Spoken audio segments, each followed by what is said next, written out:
now finds new resonance and greater push because of the Chinese aggression. But it is clear that it's America that for now is leading the way in this battle.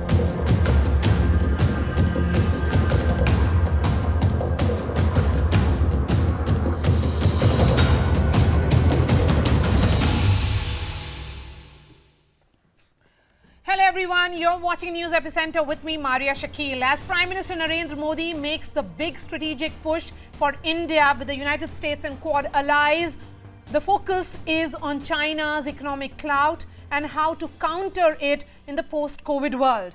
With critical talks with the top CEOs of the United States, the Prime Minister's aim is to make India the next global manufacturing hub, diverting investment and jobs from the Chinese market to India in a bid to boost the economy with reforms in taxation, FDI, and ease of doing business. China continues to be India's biggest trading partner, while there are sticking points persist with the United States over tariffs and protectionist measures in the agriculture, manufacturing and medical sector, as well as a digital tax for foreign e-commerce giants. China may be India's economic rival, but the nation's infrastructure makes it a much more favorable destination for investment. India may have lower labor costs with the rise in living standards in China, which is driving up the cost of skilled labor. But unlike India, China does not have a multi-layered land market, red tape from the center, state to the district level, and expensive land rates. Both nations have skilled manpower, but China's infrastructure with the supply of power, water, roads and network services is far more robust than India, leading to a surplus in investment, while India still has limited schemes for citizens to access cheap and easy credit to favor demand and entrepreneurship. China continues to hold the edge, which is a byproduct of complete central control. The Indian government has taken some big steps to boost the economic fundamentals on the ground, but the real impact of reforms is still a work in progress. The post-COVID world and global discontent against China offers India many opportunities, but given our economic projections and ties with the Western world, namely the United States, are we in a position to divert the manufacturing jobs away from China? Joining me first on the show is Maha Siddiqui. She's joining me live from Washington, D.C. Maha, in some time, Prime Minister will be meeting top CEOs. What is it that he is going to offer to them to make India that option in this post-COVID world? So India is expecting that these 5 companies, the CEOs of which the Prime Minister is meeting, will look at expanding their operations in India and will most importantly look at investing in India further. So the reason we have been told by sources that these 5 CEOs were shortlisted for the conversation with the Prime Minister is because they have some plans for India already in place. This, as far as Qualcomm is concerned, they are into chips and semiconductors. They have a number of interests in India is what we have been told, and they are looking at expanding operations. First, solar. The company that is into solar energy, they have new technology which they want to promote, and they plan to invest very heavily in India is what we have been told. Solar energy, Maria, as you would appreciate, has been a point of conversation in India. We are also part of the International Solar Alliance, and there has been stress on increasing this in the country. So in that context, this becomes important. Now, the big question really is, in the manufacturing sector, as you were just pointing out, can India be an option or an alternative to China? That really is the big question at the moment. What goes in favor of India is that it's a big emerging market, and therefore countries and companies would like to move some of their manufacturing to India. But there are certain other niggling issues which India needs to overcome. Over a period of time, we have seen issues come up with regards to infrastructure, land acquisition. These are issues that need to be eased out. But sources say that the recent measures that the government has taken, there has been PLI that has, this is linked incentive that is being offered in the textile sector. There are certain other measures that the government has in fact taken, for instance, public assets, new program, reforms in the telecom sector. So the government is saying that with these reforms and these measures that the government has recently taken, they are hopeful that companies will look at these and invest. Another important point, Maria, is about vaccine manufacturing. Even though India is the largest manufacturer of vaccines in the world, we have seen supply chain issues. The supply chains haven't been very resilient during COVID-19 pandemic, and that had created some sort of glitch earlier this year when we saw Aadhar Poonawalla red flag the issue of not being able to receive some specific components from America itself. So that is an issue that the Prime Minister will raise when he has a meeting with Vice President Kamala Harris, because it is expected that the COVID-19 issue comes up during that meeting. Maria, where I'm standing at the moment is the Washington Monument, and behind me, and I'm just moving out of the frame to show that to you, are these white flags. These white flags, and it's a sea of white flags, 6,70,000. These denote the number of deaths in America because of COVID-19. The figure has gone up to 6,90,000, over 6,90,000 now. So the richer countries are now realizing that just by inoculating their own population, because they had amassed many of the vaccines, it hasn't helped the cause. There have been breakthrough cases because new variants are emerging from places where vaccination is low. So now the focus will be to ramp up vaccination and provide them to many of these other developing and poorer countries. And therefore, in the Quad, the manufacturing of vaccines, the Johnson & Johnson vaccine by Biological E in India for the Indo-Pacific, that is to be rolled out by 2022, 1 billion vaccines. That's again going to be discussed. All right, Maha. Thank you so much for joining us for that quick wrap, Maha. Let me bring in my guests now. KC Singh, former diplomat. Dr. Mukesh Aghi is the CEO and President of US-India Strategic Partnership Forum. Manav Kapoor is Managing Director, Steelbird International, which is a leading automotive components manufacturer industry. Dr. Mahesh Gupta is CMD, Kent RO System Limited. Dr. Aghi, I'm going to begin with you. While the Quad nations will not admit that the grouping has been formed to check in China's dominance, all the countries share a common concern over China's growing assertiveness and dominance in the Asia-Pacific in business sphere. What does India have to do to convince the big manufacturing giants, big CEOs that the Prime Minister is meeting, that India is ready for them? Well, I think India has convinced quite a bit of these companies. If you look at Apple, you look at HP and others, they have started manufacturing in India. I think in order to, one thing we have to set the expectation is India is not offering an alternative to China. India is offering China plus one strategy for these manufacturing companies. You have to understand China is a large market and companies will not abandon the Chinese market. Well, they will look at India as an alternative by de-risking their manufacturing and moving into India. Now, what does India has to do? I think India has done quite a bit by lowering the taxes on manufacturing, by offering the PLI schemes.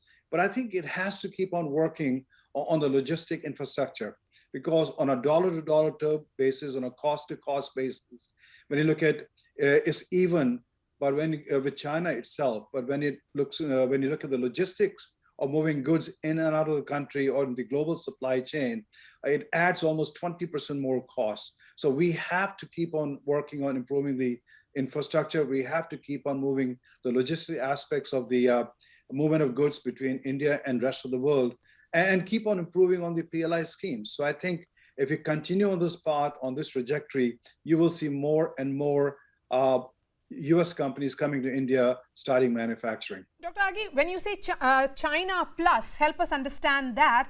And is there also a realization that this excessive dependence on manufacturing on a single country, that is China here, which led to shutdowns during the pandemic, has made most of these countries and the companies realize that they have to view other countries, that they have to expand geographically? Yes, I think when you look at the boardroom discussions taking place in the US, everyone is asking, what is your de-risk strategy from Chinese manufacturing? Companies are not saying abandon China, because if you look at a company like Apple, they do over $20 billion plus business in China. So they cannot abandon that. But at the same time, they have to look at de-risking that. And so they've started moving more and more manufacturing into India. I think it's important to understand that every company, every boardroom is looking at de-risking after the COVID experience. And India does offer an alternative. But you have to understand, we have to compete with Vietnam, Cambodia, Yes. Thailand, and in fact, Bangladesh from a garment perspective. So we have to raise the bar, our standards, ease of doing business, making sure we're competitive for these manufacturers to come into India and be able to manufacture just not only for India itself, but all for the rest of the world also. KC Singh, so far the Quad nations have been very careful as far as the messaging from this group is concerned. They have emphasized on humanitarian issues. They have emphasized on, cooperation on COVID vaccines and other aspects. Do you think this time around, perhaps because this is the first in-person meeting, the members would be more clear as far as their business interests are concerned? The answer is yes. You have to understand, this is for KC China Singh. pushed these countries. China is the aggressor. Dr. Agi, China has been this is for KC assertive. Singh. When you look at India, what happened in Ladakh? Yes. India didn't push China. It's China which crossed the border. When you look at Australia, it's the Chinese who threaten economically Australian by blockading their wine import and other minerals itself. When you look at Japan, the same thing in Senkaku Island. Okay. So China is the aggressor. And these countries are, all they're saying is we have to live in a peaceful world. We have to live with the global law and order. And if you start getting aggressive and assertive and threatening these countries, then we have to come together. Okay. So I think I just want to make it clear, it is the Chinese who have been aggressive in their form. They've basically moved from an economic dominance perspective into military with India itself. So I think these countries have no choice but to work together. When you look at the GDP of these countries, it is around $33 trillion. Yes. And by itself, they can start collaborating and drive a very strong economic agenda by share trading, by investment, infrastructure, technology transfer. So it provides a tremendous opportunity for India to leverage the Quad from an economic perspective. Take that question forward, please. Look, I think there's a little shadow over the Quad meeting because of the Australia, UK, US combination, which has left France very sour. But essentially, that's a new military grouping which has come about. They call it AUKUS, where nuclear submarine technology will be given to Australia. Now, that doesn't mean that it takes away anything from Quad, because the Quad partners essentially do not have a combined defense strategy or a strategic alignment where you can say they're allies. They are partners. And therefore, what you hear the Quad come up, and that's what happened in the March meeting, was more along the lines of infrastructure, pandemic handling, vaccine supply, Indo-Pacific. So some of the themes are very much China-centric, but the military aspect is an arm's length away. It'll be through Malabar exercises, navies will act together and so on and so forth. Whereas the other alignment between US, UK and Australia is directly a military alliance and a strong military alliance. Now, the two are adjunct to each other. I don't think they are contradicting each other because India would not be comfortable getting into that kind of a combination. Because with US, we may have a congruence of interest to the east in the Indo-Pacific, but in the West, US has left us stranded by abandoning Afghanistan all of a sudden, and therefore leaving behind an economy that's imploding, government which has still not been recognized, Taliban, you don't know it's the same Taliban, it's a reformed Taliban, and Pakistan kind of smirking, they think they can control it. Chinese have today asked for that government to be recognized. The SAARC foreign ministers meeting on the sidelines of UNGA Pakistan wanted to bring Taliban along, and everybody said, no, you can't do that. So, we have this thing where on one side, we're working closely with US on the Quad. On the other side, we are really picking up the bits left behind by US, and US doesn't figure there. So that issue will probably be discussed in the bilaterals. When the Quad, they'll stick to the Quad agenda. Okay. Which will be largely to do with maritime aggression and other cooperations, perhaps. Manav Gupta, the Quad nations had decided to concentrate on creating a safe supply chain for semiconductors. This implies that they are looking forward to expanding their scope against the manufacturing giant, which is China in the Indo-Pacific. But Beijing, again, because semiconductors is an issue which has come up repeatedly and is being discussed a lot now, Beijing has gone ahead and upped the chip production game. Can coming together of these nations really counter that? Are you asking me, Manav Kapoor here? Yes. Yeah. Okay. Yeah. So the chip shortage, yes, it has been it's been an area of concern for the entire industry, and it doesn't limit to there. Because a chip shortage in the automotive sector and in other sectors as well has considerably brought down the production levels and the availability of materials. And there is a huge control on the chips, not only in China as well as in other countries like Taiwan.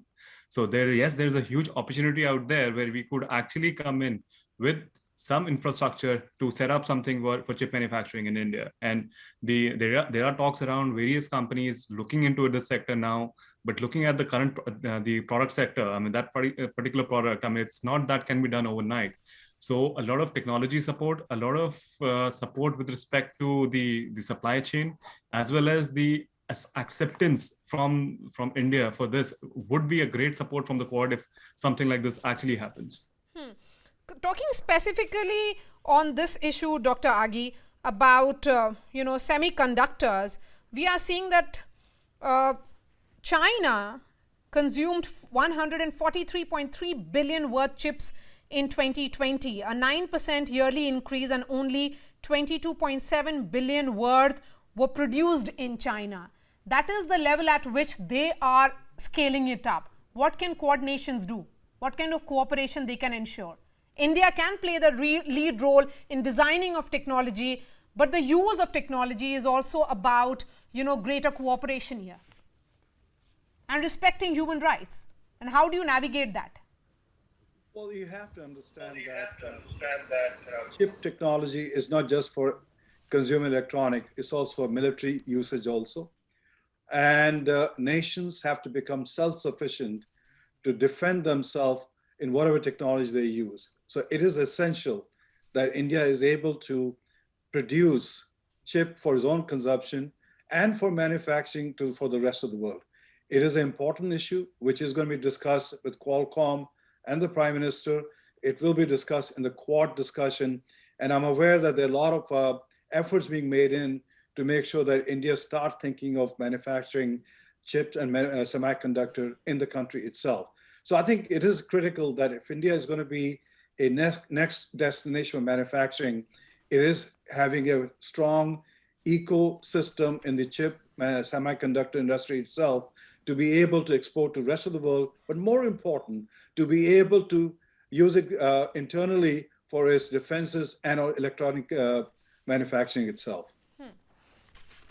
Okay, coming on this now, Dr. Mahesh Gupta, we are looking at what India is offering to the world. Around 1,000 foreign firms are presently engaged in conversations with Indian authorities, and at least 300 are actively pursuing production plans in India in sectors such as smartphones, electronics, medical devices, textiles, and synthetic fabric. Do you think India is ready in terms of what the messaging has been, particularly with regards to corporate tax? Yes, very much. This present government is very active in bringing manufacturing into India from big corporates, multinationals, and for two purposes. One is for Indian consumption, and number two is whatever else we can export from here. So things are happening, ease of doing business is improving, and government is proactive and is trying to promote PLI schemes and is giving many incentives and giving a positive vibe to all the investors. And I'm very positive that the foreign multinational companies are looking at India not only for manufacturing hub, but for meeting the Indian market. It's a huge market of 1.3 billion people, and the aspirations of Indian people are going to drive the consumption. And government is very clear, they have to make it in India to make it viable. Apple has started manufacturing in India in a big way. So it happened because the government has brought all these multinationals here. And I'm sure that all these companies would be looking and would be in a queue to make manufacturing in India. And it's a very natural phenomena that it will happen out here. Casey Singh, how does Quad's decision really affect China?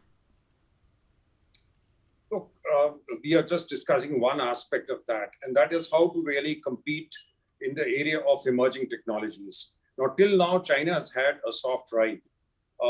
Their dependence on imported chips, you have just mentioned.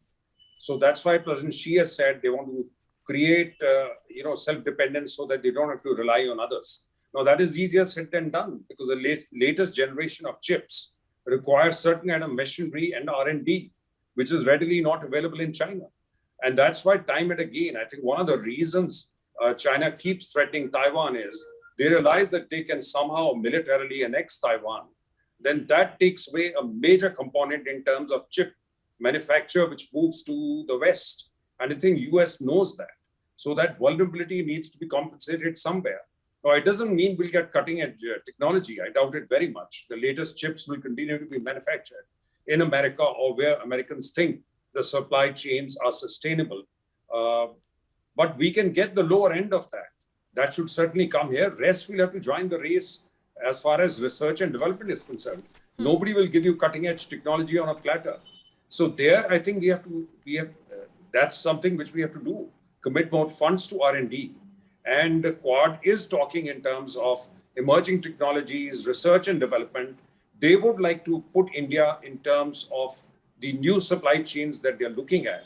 But India will have to step up to the block and really do whatever is required for that.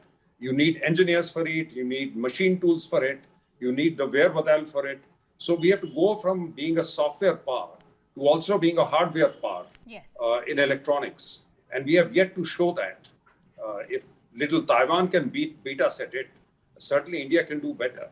So this is a great opportunity because to balance China's rise, emerging technologies, I think US feels, should be in the hands of partners or allies and not an easy trade-off to China where they go on taking it and then using it to intimidate you. I think that's the whole game through Quad. Okay, let me give 30 seconds each to Manav Kapoor and Mahesh Gupta. I'm going to begin with you, Manav Kapoor. India here is, of course, competing with a number of countries which could emerge as a viable option for manufacturing alternative place if companies were to move out of China, including Vietnam, Indonesia, Cambodia, Singapore. But just look at the World Economic Forum's assessment, which is saying clearly that India is expected to be the third largest consumer market by 2025, just behind the US and China. And in this report, they are saying India's top 40 cities will form a $1.5 trillion opportunity by 2030. Manav Kapoor. Absolutely. So, I mean, like there's a lot of opportunity for us going forward, but if we have to make the country to the level where we are as an preferred option. There's a lot of work to be done around that too. So the basic, requirements for any manufacturing to come to India, the first thing is land. The land laws in India have to be taken care of. It's the way if you look at, just to cite you an example, if I go to China and have a plant set up there in a particular province and tell them we will commit this much of business and this much of opportunity there with employment, they might even give you land for free. Whereas in India, when you come for the same thing, land is the biggest hurdle, and probably half of the cost of the entire investment. So that's the kind of differences what we have with respect to China. Okay. When it comes to labor laws from India are prehistoric. They are from the time of independence. They need to be looked into too, though the government is working on it, but it's kind of been delayed for a year now. Okay. Logistics, there are infrastructure issues in India. So all these things have to be dealt with. These are, I would say, are the hygiene issues required for any country to offer itself as a base for manufacturing. And the government is committed to it. And I really hope that these things would be addressed. And there are many issues like that. Land, labor, legislature, the cost of capital, access to capital. India Now it remains to be seen how the Prime Minister actually sells the India story to the top CEOs that he will be meeting. Thank you so much for joining us, Manav Kapoor, Mahesh Gupta, KC Singh and Dr. Mukesh Aghi, for doing a quick round up of all that has been happening, and of course, how can India really emerge as an option to China. That's all from me. Thanks so much for watching.